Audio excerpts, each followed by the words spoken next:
Karena saya hanya mau yang menyelesaikan negara, bukan korporasi. Karena kita hanya tunduk pada kedaulatan negara, bukan kedaulatan korporasi.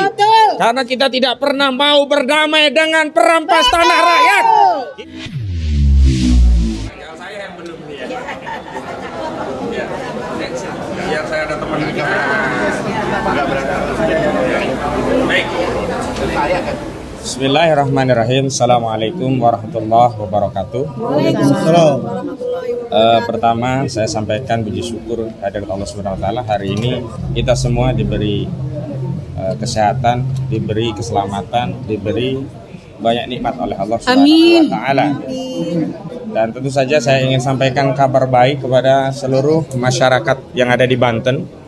Saya Ahmad Kozinuddin hari ini alhamdulillah bisa kembali membersamai ya dengan sejumlah tim di tim advokasi melawan oligarki rakus perampas tanah rakyat dalam keadaan sehat walafiat. Jadi kalau kemarin sempat ada insiden, mungkin ada yang khawatir, ada yang bertanya-tanya kondisi saya seperti apa. Alhamdulillah berkat perlindungan dan rahmat Allah, saya sehat, bisa mendampingi perkara gugatan terhadap Aguan, Antoni Salim dan yang lainnya di Pengadilan Negeri Jakarta Pusat hari ini. Yang kedua, kami ingin sampaikan bahwa konsep mediasi kami sederhana. Apabila saudara Aguan dan Antoni Salim, yang pertama, menyampaikan permohonan maaf karena telah melakukan perbuatan melawan hukum dengan cara melakukan tindakan perampasan tanah terhadap rakyat yang ada di Banten, bahkan juga melakukan perampasan terhadap tanah kita yang ada di laut, juga melakukan permohonan maaf karena telah melakukan tindakan pengurukan sungai dan yang lainnya. Tentu kami pertimbangkan, tapi tidak saja hanya meminta maaf, kami akan pertimbangkan permintaan maaf itu. Yang kedua, dalam perdamaian nanti apabila mereka semuanya menyampaikan komitmen untuk menghentikan proyek PIK 2, baik di wilayah yang mereka klaim sebagai PSN di 1.755 hektar atau di luar wilayah PSN yang itu didalihkan PSN dari 6, 7, 8, 9 kecamatan sampai di Kabupaten Serang, maka itu juga akan menjadi pertimbangan tertentu bagi kami untuk menentukan sikap apakah kami akan mengambil upaya damai atau melanjutkan perkara. Yang ketiga, apabila nantinya Aguan dan Antoni Salim menyatakan siap membayar kerugian atas perbuatan pelanggaran hukum yang mereka lakukan terhadap rakyat Banten yang nilainya 616,2 triliun rupiah, yang itu kemudian dibayarkan kepada negara melalui Kementerian Keuangan Negara Republik Indonesia, maka sekali lagi kami juga akan mempertimbangkan untuk mengambil upaya damai terhadap perkara ini. Dan selanjutnya yang paling penting adalah apabila ada pelanggaran hukum terhadap kasus ini, maka proses penyelesaian perdata ini tidak menghalangi atau menghentikan proses pidana baik yang hari ini sedang ditangani oleh Kejaksaan Agung Republik Indonesia berupa dugaan tindak pidana korupsi sebagaimana diatur di Undang-Undang 31 1999. Juga terakhir, alhamdulillah Barreskrim Mabes Polri katanya, sekali lagi baru katanya, karena sampai hari ini belum ada satupun orang yang ditetapkan tersangka baik terhadap kasus pagar laut juga terhadap kasus sertifikat di laut. Terhadap sertifikat di laut yang diambil tindakan hanya membatalkan 50 dari 263 SHGB dan 17 SHM. Kita mempertanyakan sisanya di mana, apakah mau diselamatkan? Karena kami mensinyalir di atas SHGB SKB itu dugaan kuat kami juga diagunkan menjadi jaminan di bank untuk menurunkan kredit untuk bisnis mereka. Ini kita dikerjai luar biasa ini. Jangan-jangan penyelamatan sertifikat itu dilakukan karena sertifikatnya memang sedang menjadi jaminan di bank, sehingga tidak bisa serta-merta dibatalkan. Nah, paling penting juga kepada saudara Menteri ATR, kita tidak memberikan atensi sedikit pun terhadap apa yang sudah diambil. Saya pikir itu sesuatu yang luar biasa kemajuan. Ternyata apa yang diambil itu kuat dugaan kami hanya untuk meminabobokkan kita seolah-olah sudah ada prestasi, seolah-olah sudah ada tindakan. Misalnya 8 pegawai Kementerian ATR katanya sudah diambil tindakan karena melakukan pelanggaran berat dan diberi sanksi dengan mencopot dari jabatannya. Setelah kami telusuri 2 orang itu sudah pensiun, salah satunya yang berinisial JS atau Joko Susanto yang dia mantan Kantah BPN Kabupaten Tangerang periode 2022 sampai 2023. Pertanyaannya sederhana begini, orang sudah pensiun, diberi sanksi tegas, sanksi apa?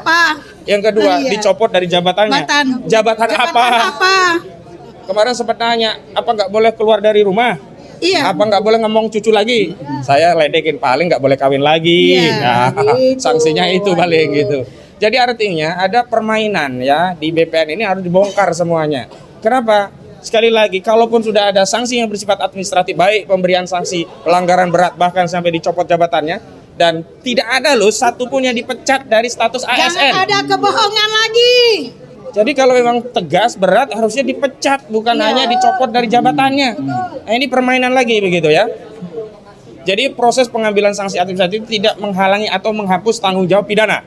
Jadi penyidik Kepolisian Negara Republik Indonesia harus memproses karena dugaan kuat ada ya di sana tindak pidana pemalsuan dokumen sebagaimana diatur dalam 263 KUHP. Ingat, KUHP masih berlaku karena KUHP baru berlaku nanti 2016. Ya, pakai KUHP lama 263 masih berlaku. Itu pemalsuan dokumen, terakhir terbitnya sertifikat hak guna bangunan dan juga sertifikat hak milik di atas laut. Yang kedua, pasal 266 KUHP ya, memasukkan keterangan palsu pada dokumen otentik, yang ini juga tindak pidana kejahatan. Jadi kejahatan-kejahatan ini jangan ditutup dengan sanksi yang katanya tegas, berat, dicopot dari jabatannya, padahal ternyata pensiun. Ternihil-nihil, Bang. Jadi harus diproses, dan ingat, pidana terkait sertifikat ini tidak hanya di Desa Kohot, Kecamatan Pangku Haji, Kabupaten Tangerang. Desa yang ada di Tangerang, seluruh desa yang ada wilayah pantai dan lautnya di Tangerang harus diproses secara hukum. Pada hari apa ya? Pada beberapa waktu lalu kami sudah datang ke Kejaksaan Agung menyampaikan informasi tentang adanya proses permulaan untuk sertifikasi laut di wilayah Kecamatan Kronjo. Di Desa Kronjo, karena ada sejumlah warga namanya dicatut ada 17. Nah, itu harus diperiksa. Karena warga tadi mengaku tidak pernah punya lahan, apalagi lahannya di laut yang katanya didalihkan sebagai apa? Sebagai tempatnya dulu adalah tambak dan budidaya laut lainnya. Ini yang harus diperiksa. Selanjutnya, jangan sampai masalah sertifikat dan pagar laut ini ya mengabaikan kita pada kezaliman yang terjadi di daratan. Di daratan nih, Agung Sedayu ini, Aguan ini melalui Ali Hanafi Ali Jaya ini luar biasa zolimnya. Jadi mereka menggunakan Engcun atau Gojuli, Freddy ya dan Henry untuk membuat sertifikat aspal, yang sertifikat itu dijadikan sarana untuk merampas tanah rakyat, sehingga tanah rakyat banyak yang diambil tanpa dibayar, langsung duruk. Ya, kami sudah mewawancara dan mengambil dokumen korban-korban sebagiannya dan terus akan mengumpulkan dokumen lainnya. Dan kepada seluruh rakyat yang menjadi korban kezaliman Aguan dan Ali Hanafi Ali Jaya ini, tolong sampaikan kepada kami akan memfasilitasi, karena perjuangan ini harus dilakukan bersama-sama. Jangankan kami ya, korban yang harusnya lebih berjuang gigih. Kenapa? Karena membela harta milik sendiri. Kalau terjadi kematian itu matinya mati syahid ya. Jadi jangan ragu untuk berjuang melawan Aguan. Jangan ragu melawan Ali Hanafi Ali Jaya. Jangan pernah merasa takut sama mereka. Sekarang ini si Ali Hanafi yang ketakutan, dia nggak berani keluar. Takut ya. Kabur-kaburan. Engcun ketakutan ya. Kemudian Mandor Mehmet ketakutan, sekarang tambah lagi. Lurah atau kepala desa Kronjo ketakutan. Sama preman-preman itu semuanya ketakutan. Jadi orang yang benar jangan pernah merasa takut sedikit pun. Justru yang harus takut itu mereka yang berbuat zalim kepada kita. Mereka yang harus kita intimidasi. Orang-orang zalim itu yang harus kita takut-takuti. Mereka yang harus kita ancam. Mereka yang harus kita tundukkan. Mereka yang harus kita paksa untuk kembalikan hak-hak rakyat. Jangan berbuat zalim. Dan yang paling penting terakhir, kita tidak punya kewenangan otoritatif untuk mengambil kebijakan. Karena apa? Kita hanya bisa bersuara. Karena itu apa? Tetap yang kita inginkan adalah negara hadir, memediasi, menyelesaikan masalah ini dengan melakukan audit secara menyeluruh, baik audit kinerja, audit keuangan, dan audit hukum untuk menyelesaikan semua masalahnya. Saya pernah ditawari, kalau bisa cincailah lewat Rofi I, ya. Nanti sahabat saya, Mas Kozidudin itu bisa hubungi saya lah kalau benar ada data korban, nanti kita bisa komunikasikan. Saya hari ini nggak mau.